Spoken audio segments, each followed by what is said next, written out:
தமிழ் நண்பர்கள் அனைவருக்கும் வணக்கம். அக்னி சிறகு சேனல் சார்பாக இந்த வீடியோவுக்கு உங்களை அன்புடன் வரவேற்பது நான் உங்கள் கௌசி. கேட்டி மேளம் சீரியலுடைய இன்னைக்கு எபிசோடுக்கான ரிவ்யூ என்ன அப்படின்றத பார்க்கலாம். அதுக்கு முன்னாடி இது வரைக்கும் நம்ம சேனலை நீங்கள் சப்ஸ்கிரைப் பண்ணலைன்னா பண்ணிக்கிறங்க. கூடவே இருக்க பெல் ஐக்கானையும் கிளிக் பண்ணி அதில் ஆல் அப்படின்ற ஆப்ஷனையும் கிளிக் பண்ணிக்கிறங்க. அப்போ தான் நான் போடக்கூடிய வீடியோ உங்களுக்கு உடனுக்குடன் நோட்டிஃபிகேஷனாக வரும். சரி வாங்க எபிசோடில் என்ன நடந்தது அப்படின்றத பார்க்கலாம். ஃபஸ்ட்டு சீனை பொறுத்த வரைக்கும் அஞ்சலியுடைய பாட்டி சோகமாக உட்காந்துட்டு இருக்காங்க. அதை பார்த்த சிவராம் என்னாச்சம்மான்னு சொல்லி கேட்க, முருகன் வீட்டில் இல்லதும் போர் அடிக்குதா, வீட்டில் இல்லைன்னா உங்களுக்கு போர் அடிக்குது, வீட்டில் இருந்தால் அவனுக்கு போர் அடிக்குது அப்படின்னு சொல்லி ரகுவை திட்ட. ஸோ அந்த இடத்துல சிவராம் ஆஃபீஸ்க்கு கிளம்பிட்டாங்க. அப்போ தான் வெற்றியுடைய என்ட்ரி. ஸோ வெற்றிக்கு சிவராம் நன்றி சொல்கிறாங்க. ஏன்னா இத்தனை நாள் வரைக்கும் தீபாவுடைய விஷயத்தில் கோவமாக இருந்த வெற்றி இப்போ அஞ்சலியுடைய கல்யாணத்தில் கலந்துக்கிட்டு நல்லபடியாக நடத்தி கொடுத்துருக்காங்கல்ல, அதுக்கு அந்த இடத்துல வெற்றிக்கு நன்றி சொல்கிறாங்க. அதுக்கப்புறம் பாட்டி காலில் விழுந்து ஆசீர்வாதம் வாங்கிக்கிட்டு வெற்றி அங்கே உட்காந்துருக்க, அப்போது லக்ஷ்மியை கூப்பிட்டு வெற்றி வந்திருக்கான்னு சொல்ல, ஸோ அந்த இடத்துல வெற்றிக்கு காஃபி கொண்டு வந்து கொடுக்குறாங்க. அப்போ தான் துளசி மேடம் எங்கே, துளசி மேடம் வேலைக்கு போகலையான்னு சொல்லி வெற்றியும் கேட்க, அப்போது துளசியுடைய என்ட்ரி. அப்போது நான் இன்டர்வியூக்கு போகணும், லேட் ஆகிடுச்சு அப்படின்னு சொல்லிட்டு துளசி கிளம்பும்போது நான் அடையாருக்கு போகணும் அப்படின்றாங்க. அது வழியாக தான் நான் போக போகிறேன்னு வெற்றியும் சொல்ல, அப்போ லக்ஷ்மி வெற்றிக்கிட்ட ஒரு ஹெல்ப் கேட்குறாங்க. போகிற வழியில் கொஞ்சம் துளசியை ட்ராப் பண்ணிட்டு போயிடுறியா தம்பி அப்படின்னு சொல்லி கேட்கும்போது, இதெல்லாம் நீங்கள் கேட்கணுமா அப்படின்னு சொல்லி துளசியை கூட்டிகிட்டு வெற்றி அங்கேருந்து போகிறாரு. துளசி ஒரு ஆஃபீஸ்க்கு இன்டர்வியூக்கு போகிறாங்க. ஆனால் அவங்க எதிர்பார்க்குற சம்பளம் கொடுக்க யாருமே ரெடியாக இல்லை. ஏன்னா அவங்களுடைய எதிர்பார்ப்பு 30,000. இந்த 30,000 யாருமே கொடுக்கல. ஒவ்வொரு ஆஃபீஸாக இங்கே துளசி ஏறி இறங்குறாங்க. 2வது ஆஃபீஸ்க்கு இன்டர்வியூக்கு போகிறாங்க. அங்கேயும் போயிட்டு 30,000 சேலரி கேட்குறாங்க. ஆனால் அவங்களும் முடியாதுன்னு சொல்லிடுறாங்க. துளசியை ஃபாலோ பண்ண வெற்றி இதெல்லாம் பார்த்துட்டு தான் இருக்காங்க. ஆஃபீஸ்க்கு வெளியில் வந்த வெற்றி அங்கே இருக்கிறவருக்கு கால் பண்ணி, துளசி நம்மால் 30,000 அவங்களுக்கு 50,000 கொடுக்கலாம் அப்படின்னு சொல்ல, தலைவரி நீங்கள் சொல்கிறது கரெக்டு தான், இருந்தாலும் கம்பெனி நஷ்டமாயிடும் அப்படின்னு சொல்லும்போது, நீங்கள் எவ்வளோ சேலரி கொடுக்குறீங்களோ நீங்கள் கொடுங்க, கொண்டு நான் கொடுக்குறேன், அதை மாதம் மாதம் நீங்கள் துளசிக்கிட்ட கொடுங்க, ஆனால் இந்த விஷயம் துளசிக்கு தெரியக்கூடாது அப்படின்னு சொல்ல, இது ஓகே தான் அப்படின்னு சொல்லி அந்த வேலையை துளசிக்கு போட்டு கொடுக்குறாங்க. சேலரி பார்த்திங்கன்னா 50,000 சொல்கிறாங்க.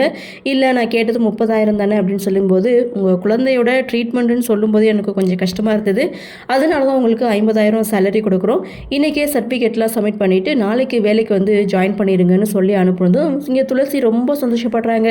அப்படியே ஆஃபீஸை விட்டு வெளியில் வந்தால் வெற்றியுடைய என்ட்ரி. வெற்றி மறுபடியும் வாங்க நான் வீட்டில் கொண்டு போய் விடுறேன் அப்படின்னு சொல்லும்போது, தயவுசெய்து என்னை தொந்தரவு பண்ணாதீங்க அப்படின்னு சொல்லி திட்டிட்டு போன துளசி, ஸோ அந்த இடத்துல முகம் தெரியாத தியாவுக்கு ஹெல்ப் பண்ண அந்த நபருக்கு கால் பண்ணுறதா நினச்சி வெற்றிக்கு கால் பண்ணி ஹெல்ப் கேட்குறாங்க. இது மாதிரி என் பின்னாடி ஒருத்தர் வந்து சுற்றிட்டு இருக்கான், அந்த ஏரியாவுடைய எக்ஸ் மினிஸ்டர் ஈஸ்வரமூர்த்தியோடைய பையன் அப்படின்னு சொன்னதும், நீங்கள் யார் அப்படின்னு சொல்லி ஒரு நிமிஷம் வெற்றி வந்து யோசிக்க ஆரம்பிக்கிறாங்க. சரி நீங்கள் என்ன கலர் சாரீ கட்டியிருக்கீங்க அப்படின்னு சொல்லி கேட்கும்போது அவங்களும் அந்த சாரீ கலரை வந்து சொல்கிறாங்க.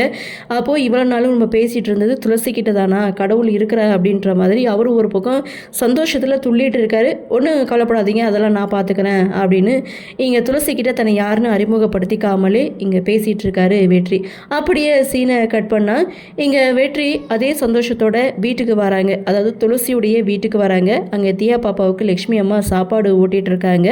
அப்போது லக்ஷ்மி கிட்ட ஒரு காஃபி கொண்டு வந்து கொடுக்க முடியுமா அப்படின்னு சொல்ல, முடியாதுன்றாங்க. முடியுமா முடியாதான்லாம் நீ கேட்கக்கூடாது, இப்போது நீ இந்த வீட்டுக்கு உரிமைக்காராலாம் வந்துட்ட, அதனால நீங்கள் கொண்டுட்டு வாங்கன்னு உரிமையோடு சொல்லு அப்படின்னு சொல்ல, சரி லக்ஷ்மி அத்தை எனக்கு ஒரு காஃபி வேணும் அப்படின்னு சொல்ல லக்ஷ்மி காஃபி போட போகிறாங்க.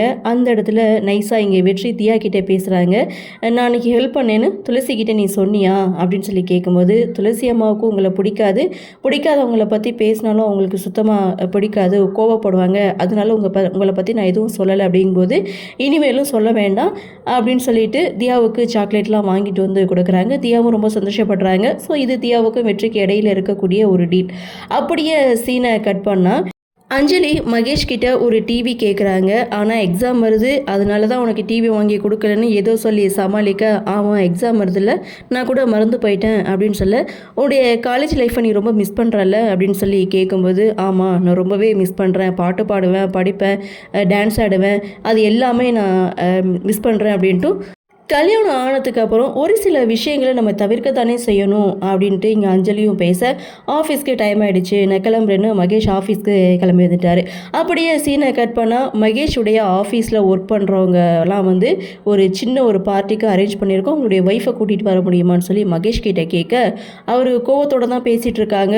அவங்களுக்கு எக்ஸாம் நடந்துகிட்டு இருக்குது, எக்ஸாம் முடிஞ்சதுக்கப்புறம் நானே ஒரு கெட் டுகெதர் பார்ட்டி வந்து அரேஞ்ச் பண்ணுறேன், இப்போ போங்கன்னு சொல்லி அனுப்பி வைக்க, மகேஷ் ஒரு பக்கம் அஞ்சலியை கவனிக்கிறதே முழு நேர வேலையாக வந்து பார்த்துட்ருக்காரு. ஸோ இந்த பக்கம் அஞ்சலி படிச்சுட்டு இருக்காங்க, அதை மகேஷ் வந்து பார்த்துட்ருக்காரு. படித்து முடிச்சதுக்கப்புறம் அஞ்சலி கவினுக்கு கால் பண்ணுறாங்க. கவின் இன்னொரு பக்கம் அஞ்சலியுடைய ஞாபகத்திலே வந்து ரொம்ப ஓவராக குடிக்க ஆரம்பிச்சிட்டாரு. ஸோ தொடர்ந்து அஞ்சலி கால் பண்ணிகிட்டே இருக்காங்க. ஆனால் கவின் பார்த்திங்கன்னா அட்டன் பண்ணவே இல்லை. அஞ்சலியும் நிறைய தடவை கவினுக்கு ஃபோன் பண்ணி பார்த்துட்டு, உன்னை நான் வச்சுக்கிறேன், உன்னை நேரில் பார்ப்பேன்ல அப்போ இருக்குது அப்படின்னு சொல்லி எபிசோடை வந்து முடிக்கிறாங்க. ஸோ இன்னொரு பக்கம் அப்படின்னு பார்க்கும்போது முருகன், ரேவதி இவங்களுடைய ட்ராக் வந்து தனியாக போயிட்டுருக்கு. இவ்வளோ நாளும் கோவமாக இருந்த ரேவதி இப்போது முருகனை பார்த்து ஜஸ்ட் ஒரு ஸ்மைல் பண்ண ஆரம்பிச்சிருக்காங்க. பின் காதலாக மாறக்கூட வாய்ப்பு இருக்குது. ஸோ என்ன நடக்குது, என்ன மாதிரியான சுவாரஸ்யத்தோடு கதைகளை நகர்வை கொண்டு வராங்க அப்படின்றத நாமளும் பொறுத்திருந்து பார்க்கலாம்.